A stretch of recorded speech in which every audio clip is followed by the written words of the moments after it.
అందరికీ నమస్కారం. Welcome to it's you TV.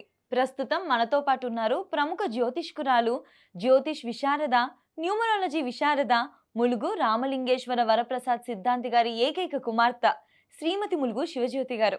వారితో మాట్లాడి మరిన్ని విషయాలు తెలుసుకునే ప్రయత్నం చేసేద్దాం. అంతకంటే ముందు ఇటువంటి ఆధ్యాత్మికపరమైన వీడియోస్ కోసం ఇప్పుడే మన ఛానల్ని సబ్స్క్రైబ్ చేసుకోండి. నమస్కారం అమ్మా.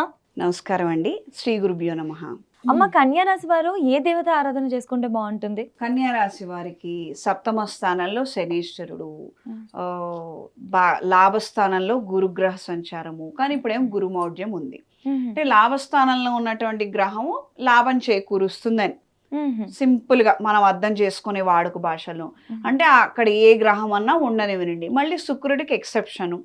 ఆయన కొంచెం మనకి తలనొప్పి తీసుకొస్తారు, అది వేరే విషయము.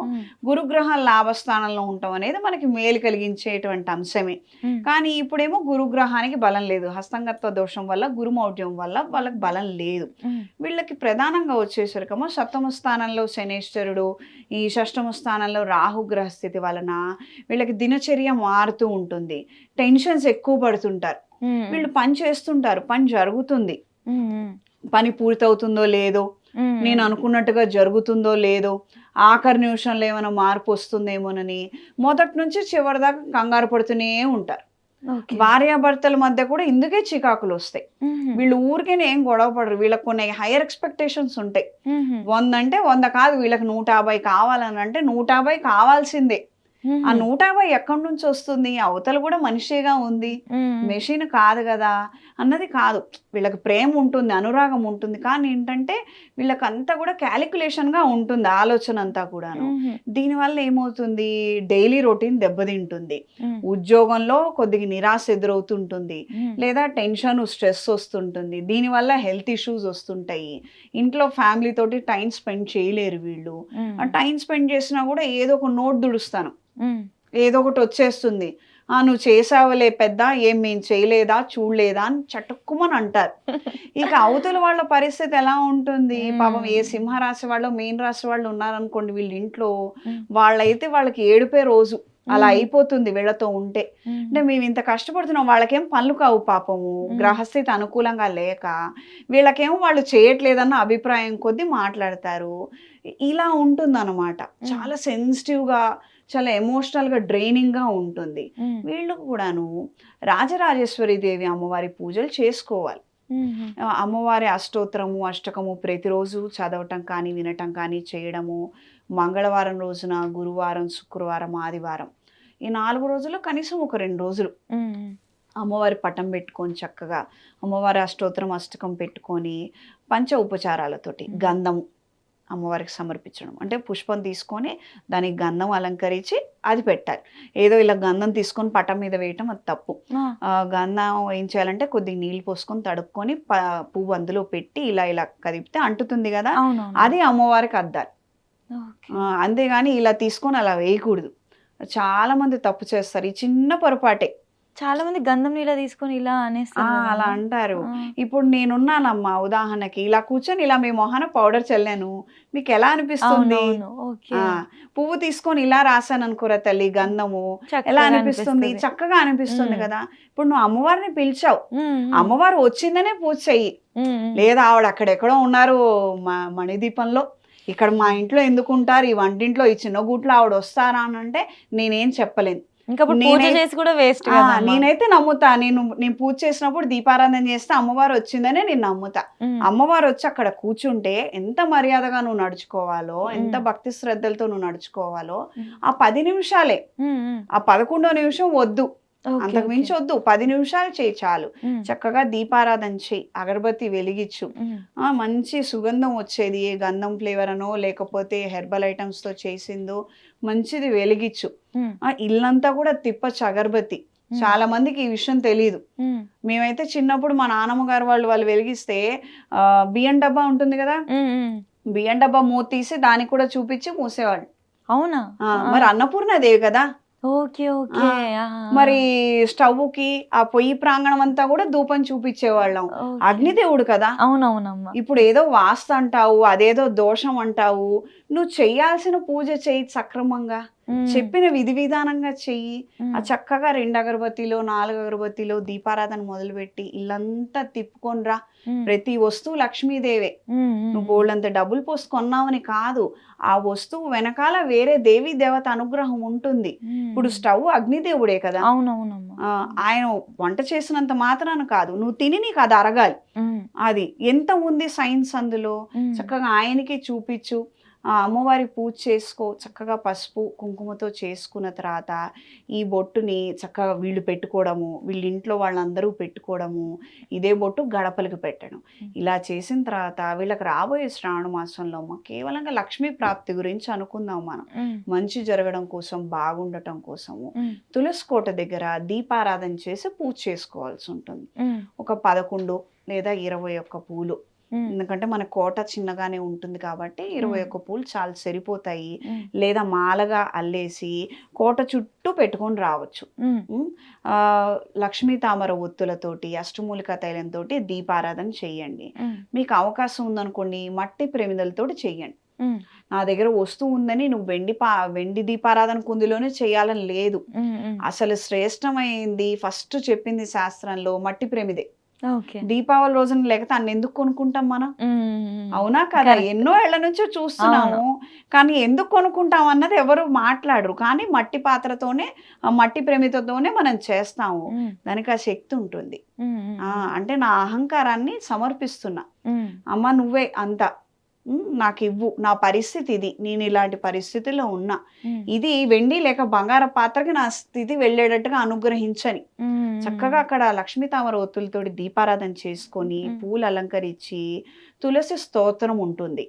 అమ్మ ఇక్కడ ఒక ముఖ్యమైన విషయం, నోరు తిరిగి చదవగలిగితేనా చదవండి, లేదా నిస్సందేహంగా ఫోన్లో పెట్టుకోను, టీవీలో పెట్టుకోను, ఎన్నో స్పీకర్ డివైజెస్ ఉన్నాయి కదా, చక్కగా అందులో పెట్టుకొని అది వింటూ అయినా మీరు చేసుకోవచ్చు. అర్థమైందా? ఇప్పుడు నేను మిమ్మల్ని పిలుస్తున్నాను అనుకోండి, మీ పేరు ఎలా ఉచ్చరించాలో నాకు తెలీదు, పొరపాటుగా ఉచ్చరిస్తే మీరు వస్తారా, మీ స్నేహితురాలు వస్తుందా? కరెక్టే కదా. దానికన్నా అమ్మ అని పిలిస్తే ఒక అందము, మీరు ఆవిడ ఇద్దరు పలుకుతారు, లేదా ఎవరో ఒకళ్ళు అయితే పలుకుతారు. ఇది కూడా అంతే. మనకేదో రాదని, మనకేదో తెలియదని, మనం ఏదో మధ్యలో మర్చిపోయాని బాధపడాల్సిన అవసరం లేదు. ఒక 10 రోజులు పెట్టుకొని విన్నావు అనుకో, నీకు కూడా వస్తుంది. ఈ లోపల హడావుడి పడద్దు. నేను పూజ చేసేటప్పుడు చాలా మంది హడావుడి పడిపోతారు, నాకు చదవడం రాదు. ఇప్పుడు నేను పెట్టుకొని వింటూ చేశాను అనుకో, నామూషి వీళ్ళకి నేర్చుకోవాలి చెయ్యాలని ఉంటుంది. కానీ ఈ లోపల అత్తగారో అమ్మో లేకపోతే పక్కన స్నేహితురాలో అవహేళన చేస్తారని ఒక అభిప్రాయం. దాంతో వీళ్ళు ఆ పూజ జోలికే వెళ్ళరు. కొంతమంది తప్పులు పోతే ఎక్కడ అపరాధం అవుతుందని భయపడతారు. అందుకని ఆఖరిలో అపరాధం క్షమస్వ అని చెప్పని మంత్రం చెప్పుకుంటాం. ఏమన్నానమ్మా? అపరాధం క్షమస్వ అంటే లాస్ట్ లో మనకి మంత్రపుష్పం చెప్పుకుంటాం. మంత్రపుష్పంలో ఇదే ఉంటుంది. చేస్తున్న పూజలో నా భక్తి తక్కువైనా, లేదా ఏదైనా తప్పు దొర్లినా, మంత్రం తప్పు దొర్లినా, అదంతా కరెక్ట్ గా అన్నట్టుగా చేసి, అవంతా కరెక్ట్ గా జరిగితే ఏ ఫలితం అయితే నువ్వు నాకు ఇస్తావో అది నాకు ఇవ్వండి అని చెప్తాం మనం. ఆఖరణ మంత్రపుష్పం కూడా ఉంది. పూజా విధి విధానం పుస్తకం తీసుకున్నారనుకో, ఆఖరిలో అది ఉంటుంది. అది చాలా మంది చదవరు, హడావిడిలో ఉంటాం కదా. కానీ ఆ మంత్రపుష్పంలో ఏముంటుంది, అదే మరి చమత్కారం. ప్రారంభంలో గణపతి పూజ, ఆఖరిలో ఇందులోనే మొత్తం అంతా ఉంటుంది. ఆఖరిలో చెప్తాం, ఇప్పుడు ఏదో మనం పూజ చేస్తున్నాము, ఫోన్ వచ్చింది, కొలీగ్ కాల్ చేశారు, లేదా పై అధికారి కాల్ చేశారు, చూస్తూ అయితే కూర్చోలేవుగా, ఎత్తాల్సి వస్తుంది. ఖచ్చితంగా ఎత్తాల్సి వస్తుంది. ఎంత పూజలో ఉన్నా కూడాను. పోనీ ఇంటికి పిలిచావు 4 ముత్తైదుల్ని, వాళ్ళు వీచివరు ఉన్నారు, అడ్రస్ తెలీదు, అడ్రస్ చెప్పడానికన్నా ఫోన్ ఎత్తాలిగా. పూజ మధ్యలో మీరు ఉన్నారనుకో, అది తప్పే కదా, అపరాధమే కదా. అది ఫోన్ తీసి మాట్లాడతాము, లేదా పిల్లలు ఏడుస్తుంటారు, పండగ పూట కూడా ఏడుస్తామా అని వాడు మందలిస్తాం మనము, అపరాధమే కదా. కాబట్టి నేను ఎక్కడైనా భక్తి కానీ మంత్రలోపం కానీ ఎక్కడ ఏదన్నా జరిగినా కూడాను అలా కాకుండా చక్కగా అన్ని జరిగితే ఎలా అయితే నాకు ఇస్తావో ఫలితం అలా ఇవ్వమని మనం చెప్పుకొని అక్షంతలు నీళ్లు పోసుకొని వదిలిపెడతాం. అది పద్ధతి. మళ్ళీ ఈ తత్వలో శ్రీ పరమేశ్వర అర్పణమస్తు లేకపోతే గణపతి దేవత ప్రీత్యర్థం. ఇప్పుడు గౌరీ పూజ చేసుకుంటే గౌరీ దేవత ప్రీత్యర్థం, ఉమామహేశ్వర స్వామి దేవత ప్రీత్యర్థం అంటాము. ఏదైనా మనం పూజ చేసుకున్నాం అనుకో, ఆ పూజ ఫలితం మన దగ్గర ఉండాలని మనం అనుకో, అది మళ్ళీ మీరే తీసేసుకోండి అని దేవుడికి ఇచ్చేసినట్టే. కానీ అప్పుడు నీ అనుగ్రహం నాకు దొరుకుతుంది అని. అది చాలా పెద్ద కాన్సెప్ట్ అమ్మా, కానీ చిన్న విషయమే అది. పూజ అంతా అయ్యాక చక్కగా ఇన్నే అక్షంతలు, ఏదో భక్తి ఉందని ఇంత గుప్పిడి తీసుకొని వేయకూడదు. ఇంతే, ఈ 3 వేళకి ఏమొస్తే అది తీసుకొని చేతిలో పెట్టుకొని 3 times నీళ్ళు వేసుకొని చక్కగా మనం ఏ దేవుడికైతే చేసామో వాళ్ళకే ఇచ్చేస్తున్నాం అని అర్పణం ఇచ్చేసేయాలన్నమాట. ఇలా చేయటం వల్ల పూజ అంతా పరిపూర్ణం చెందుతుంది, మంచి జరుగుతుంది. నువ్వు ఏదైనా దోషాలు చేసినా తప్పు చేసినా కూడా ఇబ్బంది ఉండదు. అర్థమైందా? తులసి కోట దగ్గర మాత్రము భక్తి శ్రద్ధలతో ఉండాలిరా తల్లి. ఏదో మనం ఆఫీస్ నుంచి వచ్చేసాం, ఆ చికాకంతా తీసుకొచ్చి అమ్మవారి ముందు ప్రదర్శిస్తే మాత్రం కాదు.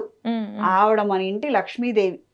ఆవిడ అలా చక్కగా కళకళలాడుతూ విరబూసి పెరుగుతూ ఉందనుకోండి, ఇల్లంతా సంతోషంగా ఉంటుంది.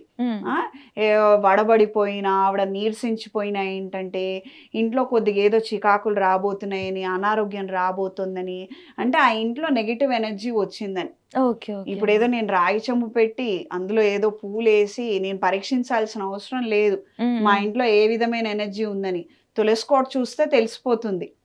ఎందుకంటే ఇంటి గాలి మొత్తం తులసికోట దగ్గరకు వస్తుంది కదా. అవునవును. పడమరలో పెట్టుకుంటాము, అటు నుంచి గాలి లోపలికి వస్తుంది, బాగుంటుంది, ఐశ్వర్య ప్రాప్తి.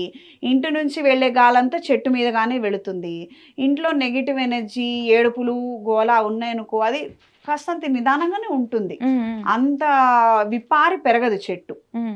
ఇలా మనం తెలుసుకోవచ్చు అనమాట. పెద్ద పెద్ద ప్రక్రియలు అవసరం లేదు, చిన్న చిన్న టెక్నిక్స్ ఫాలో అయినా చాలు. పూజ యథావిధిగా చేసుకున్నా కూడా మంచి జరుగుతుంది, చక్కగా జరుగుతుంది. వీళ్ళు మహాలక్ష్మి హోమం శ్రావణ మాసంలో చేసుకోవాలి. దానివల్ల వీళ్ళకి ఐశ్వర్య ప్రాప్తి కలుగుతుంది. మరీ ప్రత్యేకంగా అమ్మ, విదేశాలలో ఉన్న వాళ్ళకి వచ్చే నెల నుంచి కొంచెం చికాకులు మొదలవుతాయి. ఆగస్టు నెలలో 2 గ్రహణాలు ఉన్నాయి. నార్త్ అమెరికా, సౌత్ అమెరికా, ఆ రీజన్స్ లో, కెనడా, ఆ ప్రాంతాలలో ఉన్నాయి. ఇక్కడ మనకి భారతదేశంలో అయితే గ్రహణం కనిపించదు, కానీ మన వాళ్ళు అక్కడ ఉన్నారుగా. అక్కడ మనవాడికి ఉద్యోగం పోతే మనకి పోయినట్టేగా. ఇక్కడ ఎంత వేదనకు గురవుతారు. కాబట్టి వీళ్ళు కొంచెం రెమెడీస్ చేసుకోవాల్సి ఉంటుంది. అది జన్మజాతకంలో బలము, వీళ్ళ పరిస్థితి, రాశి, ఇతర విషయాలు చూసుకొని దానికి తగ్గట్టుగా పరిహారం చేసుకున్నారనుకోండి, వీళ్ళు బాగుంటారు, ఉద్యోగం బాగుంటుంది, అన్ని విధాలుగా కలిసి వస్తుంది. చక్కగా తెలియజేశారమ్మా. ధన్యవాదాలమ్మా.